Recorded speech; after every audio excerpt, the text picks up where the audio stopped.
แย่โฮมเนาะวันน่ะวันนี้ปีหลายปีถึงได้ขึ้นก็ขึ้นสั้นน่ะดีกะ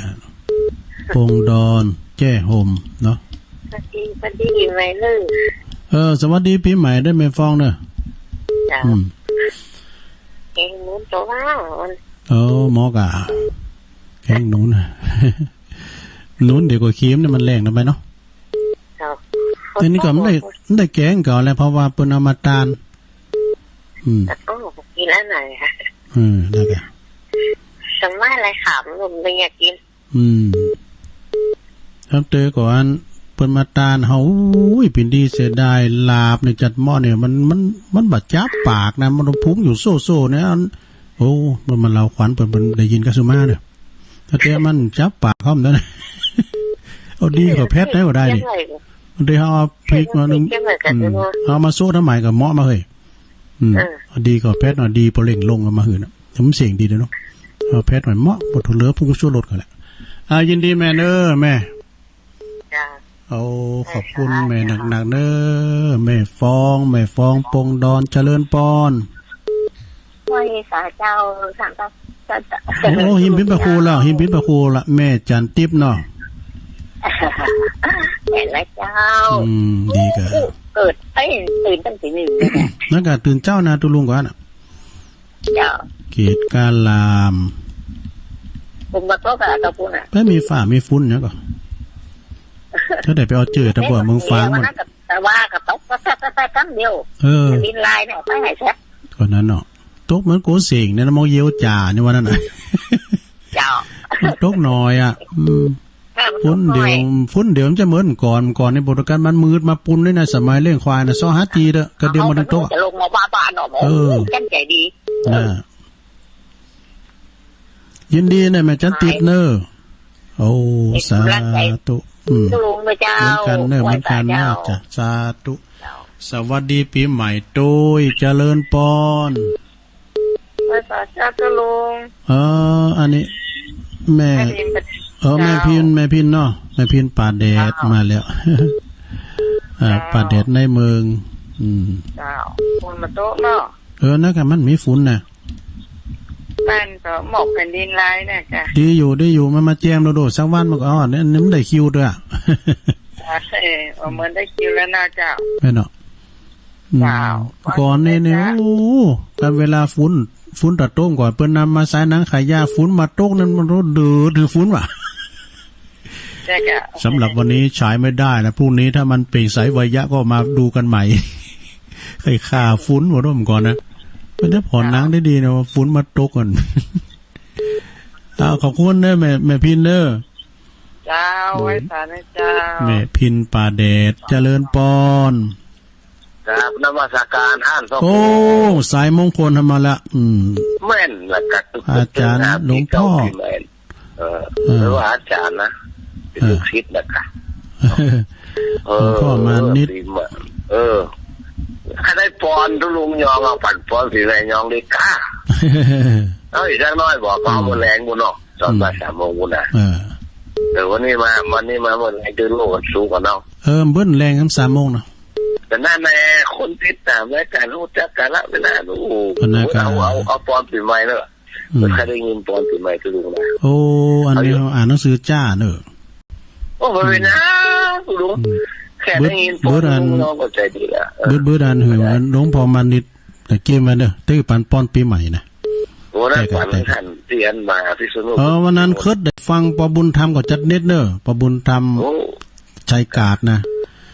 แต่เบิดแรงจะปันโอกาสที่ได้ปันป้อนนะเนาะปันป้อนปีใหม่เขาก็รักให้เขาได้สักข้างหมดละลุงยองโอ้ล้วนเลยนะกันว่าใครได้ป้อนนี่นะเบิดปันป้อนมาแรงเบิดโอ้เขาคนน้อยก็น้อยนะครับคุณทำก่อนนี่เปิ้นจางปันป้อนไปก่อนเวลาลูกหลานมาดำหัวนะเปิ้นกดตะวานี่บ่เดี๋ยวนี้สู่เขาเดี๋ยวมึงเขาก็มาสู่มาคารวะกูกูก็ขอให้สู่เขาอยู่ดีไม่สุขได้เนาะลาวันเตอร์อ่ะเอาลาวันเตอร์เนี่ยอยู่คนเท่าเดียวคนเก่งลูกแม่น่ะเก่งเป็นโอ้ยังที่สุดก็โอ้เขาฟังว่า บทประปวดแขนเอาไว้ปกติพอดีนี่นะ แม่น่ะ มันมี2อย่างเลยวันนั้นถูกปั่นมันเลยว่าเอาอย่างที่ปวดแขนเนาะไอ้นะ ได้ยินนั้นเบิ่นเล่าให้ฟังก็แหละโอ้หลวงพ่อมานิดเขาเบิ่นปันป้อนที่อาจารย์มหาวิษณุตุลุงก็ไม่ได้ฟังกันมาไหลมาพี่อ่ะไหลมาเก่า ผม นึง บอก เด้อ สุด กัน ท้ายเลยอ่ะผมว่าตอนนั้นหลวงพ่อบุญปัน แต่บึดเอาปานกลางบึดหลวงพ่อบุญปานตู้อุ้ยเฮาเด้อนึตู้อุ้ยโดยแนมแรงบึดแนบ่าย3ต้องให้กำลังใจแล้วก็ปั่นป้อนให้กำลังใจกับสถานเนาะ โอ้แต่กะขอบคุณ เงินใหม่ได้วันนี้ได้เอาถามขึ้นเงินใหม่เนาะ กดตัวประเทศพวกเนี่ยไอแลนด์พวกเนี่ย โอ้ประเทศไอแลนด์ไง เมื่อคืนเรื่องใหม่พูดว่า โอ้ดีกัน แม่เปิ้นเนี่ยแม่เปิ้นว่าอันตุลุงเทศแล้วอันนี้แม่จานต่อสั่ง มันหายได้แล้ว นั่นกะ นะเอาไว้สา โอ้ขอบคุณเนอะหลวงพ่อมานิดพิชิตสังฆทานใจกล้องแสดงว่ามันฟังกันดูเลยกำลังฟังเตอเดียวดีกะ ฟังกูเตอมันโคตรดัน ก็ฮู้จักอยู่ค่ะวันนั้นตุลุงไปหาถึง7 วัน 7 คืนเนี่ยศพของครูบาศพของหลวงพระเดชพระคุณหลวงพ่อเจ้าก็ไปทุกวันนะ7 วันไปทุกวันนะกะแม่น้อยอันเบิ่งขายอันข้าวมันบ่ยังมาทำบุญอยู่เนาะนั่นเพิ่นมีเพื่อนไปนี่ทั้งปอคำเนาะปอคำเจ้า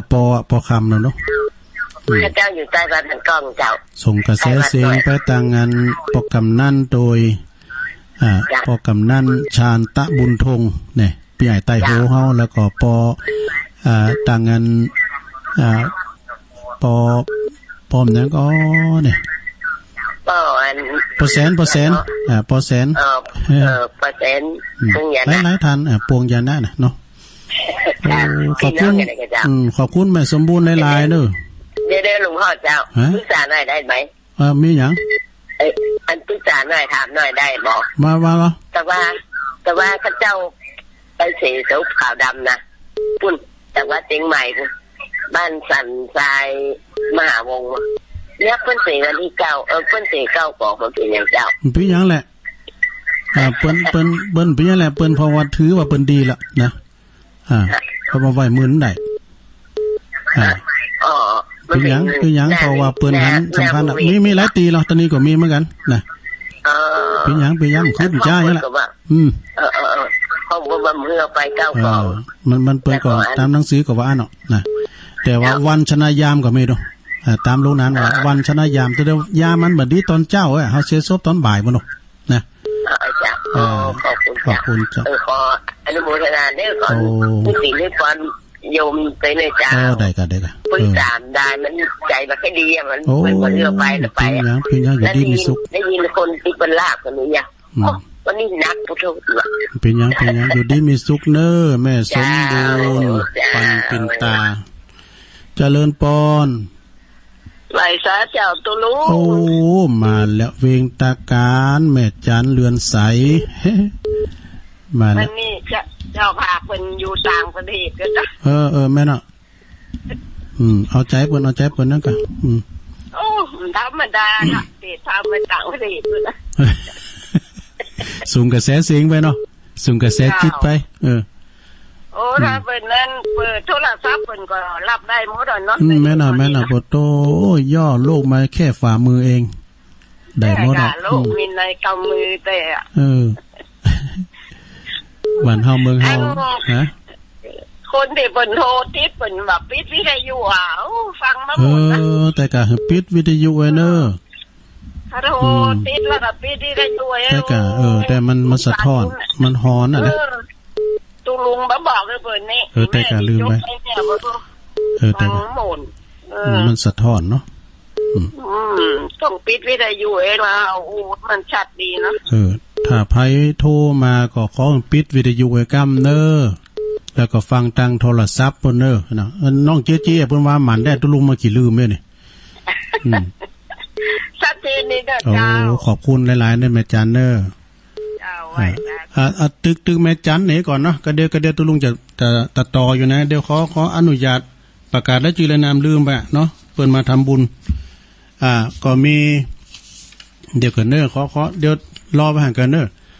นายหารนางลำไยยะ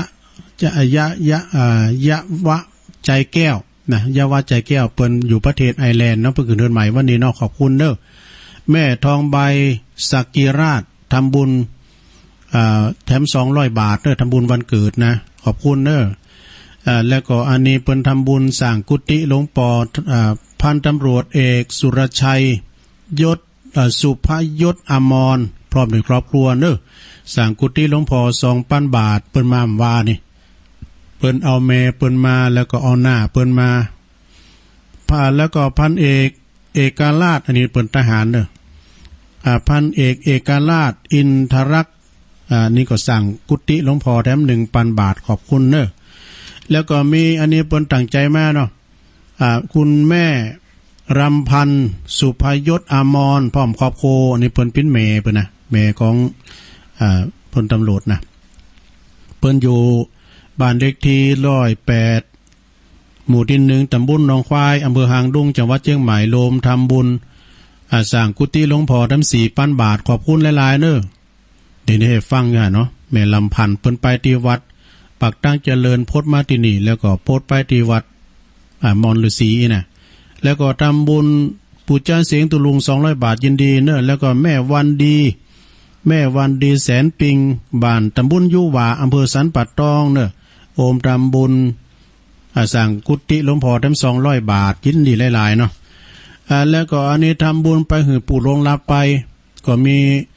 ศรัทธาแม่ลำพันธ์สุภยศอมรนี่ตานไปหาปออุ้ยอ้ายแม่แก้วแสนปิงเนาะถึงแต่แก่กรรมไปก็รวมทำบุญแถม1 ซองแล้วก็มีแม่วันดีแสนปิงพร้อมกับครอบครัวลูกหลานตันไปหาอุ้ยหล่ามาแล้วก็ปอน้อยอ้ายแม่แก้วแสนปิงตัวแถม1 ซองแล้วก็มีแม่มณีวิญญาลัตน์บ้านวะลุนนิเวศพร้อมครอบครัวเนื้อทำบุญสร้างกุฏิหลวงพ่อ500 บาทหอมกันเตียตุลุง300 บาทโอ้ยินดีเนอะแม่เนอะบำรุงการน้ำกาไฟวัดพระธาตุดอยน้อยแถม200 บาทเนอะอุทิศบุญกุศลไปให้พระทองคำธีระธรรมโมที่ได้มรณภาพไปแล้วก็ตันไปหาปออ้ายทรงแก้ว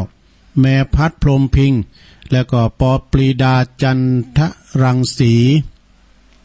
แม่คำน้อยจันทรังสีเจ้ากรรมนายเวรได้รวมถึงหมด 1,000 บาทเนอะขอบคุณหลายๆเนาะอันนี้เปิ้นตั้งใจมานี่ก็หมายมีคุณโยมวรัญญาพวงมาลัย